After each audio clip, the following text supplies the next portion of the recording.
Oh. If they're shorter than you, let them go.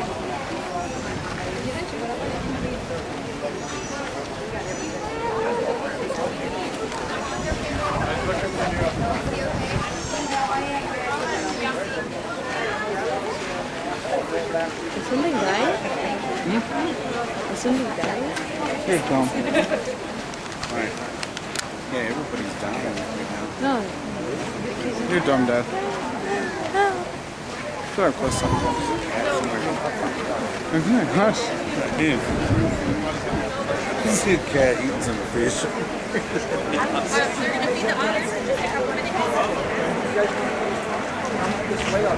We'll be cool. Sure, a cat come out of nowhere. Jump into the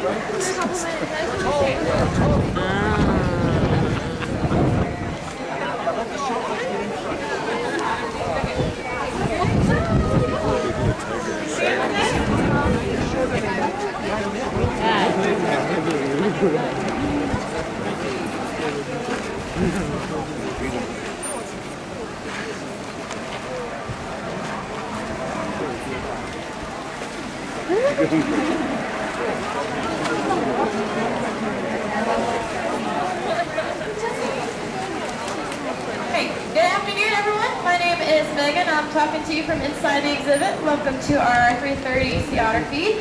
I'm going to introduce you to our sea otters here and then pass you back off to Robin in a minute. We have 4 sea otters total here, and they're all males. There's only a few places in North America that house all male sea otters. And when you do this, you have to make sure they have their own little territory they can go to. So if you look at the exhibit, you'll notice that there's shallow pools now closed so they can all have their own little place to be. You'll notice that there's only 2 on exhibit right now. Our other 2 boys are in the back. They just had their session, and now it's these guys' turn. The ones that are in the back are our 2 northern sea otters. Mojo was found off of the coast of Alaska with a broken jawbone and several other head fractures that they think came from a boat strike, and he was rehabilitated at the Alaska Sea Life Center. And then the other boy back there is our oldest one, Ayalik, at about 14, and he was found off of the coast of Alaska as well, and rehabilitated through the Alaska Sea Life Center. Both of the boys on exhibit here are southern sea otters. The one to your far left is Judge. He's about 12 years old, and he was found stranded as a pup off the coast of California. He was brought to the Monterey Bay Aquarium to be rehabilitated. He was entered into their surrogate mother program. This is a program where the adult females take in stranded pups and teach them life skills, such as foraging and grooming.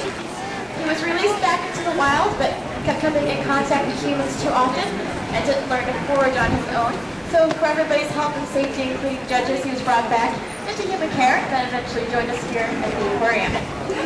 The other boy on exhibit is our newest one, Schuster. He's going to be almost a year old here soon. And he was found off the coast of California as well. It's believed that his mom and him had a run-in with a shark. He had a few injuries. And he was brought to the Monterey Bay Aquarium to be rehabilitated as well. But due to his condition at his young age, he was deemed non-releasable and then made his home here at the aquarium with us. When he first came to us, he was a completely naive animal, so we had to get him used to being around people and trainers and taking food. So the first thing we did is get him used to taking that food. He's doing a beautiful job right now. He's laying on his back, eating his food. The trainer just tosses it on his belly. The next thing that you work on is targeting, and the trainers have poles with buoys on the end, or they use their hand and they can ask the animal to touch it with their nose or their paw. Now once you teach them that basic behavior, you can lead them through a lot of other things. With that, I'm going to pass you back off to Robin outside the exhibit. All right, thank you, Megan. So sea otters are one of the smallest marine mammals, and they are unique in the fact that they do not have a thick layer of blubber or fat like a whale does to help stay warm, but instead they have 2 adaptations to help them survive in the cold ocean waters. Their first adaptation is their thick fur coat. They have one of the densest furs of any mammal, and in the area the size of a postage stamp, about a square inch, they can have up to 1 million hairs. Now to give you a comparison, humans have roughly 100,000 hairs on our entire head. So a sea otter's fur is much thicker, much denser, and it basically creates a waterproof layer in between their skin and the ocean. Now they'll spend a good amount of their day grooming that fur, making sure it's nice and clean and in order. When they get finished with their feeding session here, you'll probably probably see them start grooming and getting clean. But they'll even blow air into their fur just to give them another layer of insulation.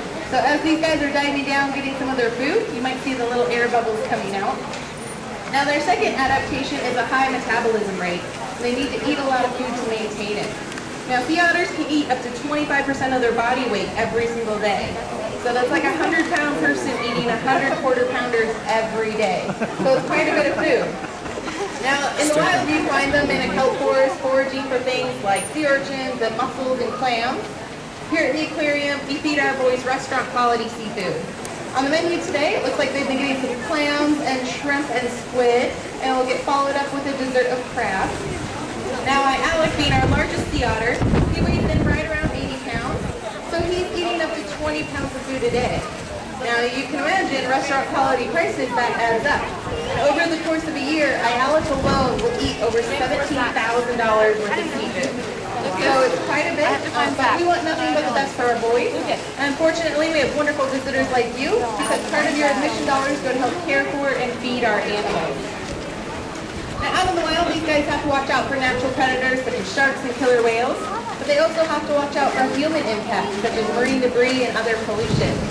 When oil ends up in the water, it can affect the sea otter's fur and affect their ability to stay warm. So it's important that we do our part to keep our oceans clean.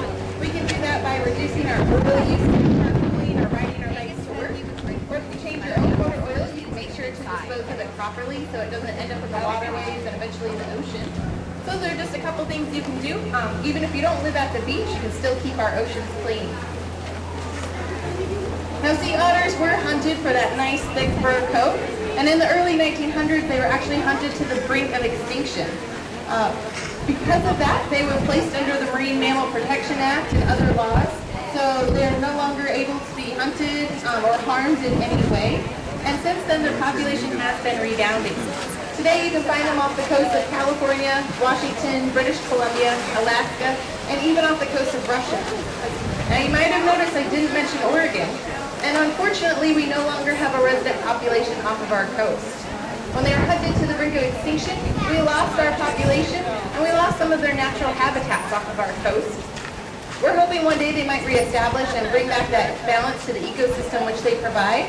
But until then, our sea otters are happy to be ambassadors for their species, so people can enjoy and learn more about them while they're here. Now, as our trainers are finishing up their session this afternoon, I'd like to invite people over to touch a sea otter pelt that I brought out with me. Gives you a chance to feel just how soft and furry these guys really are. And when you touch the pelt, they just ask that you use the back of your hand. Keeps it a little bit cleaner since we can't wash it like we wash our hair. And if anyone has any questions, I'd be happy to answer them. But we hope you enjoy the rest of your visit at the Oregon Coast Aquarium, and come see us again soon. Seriously.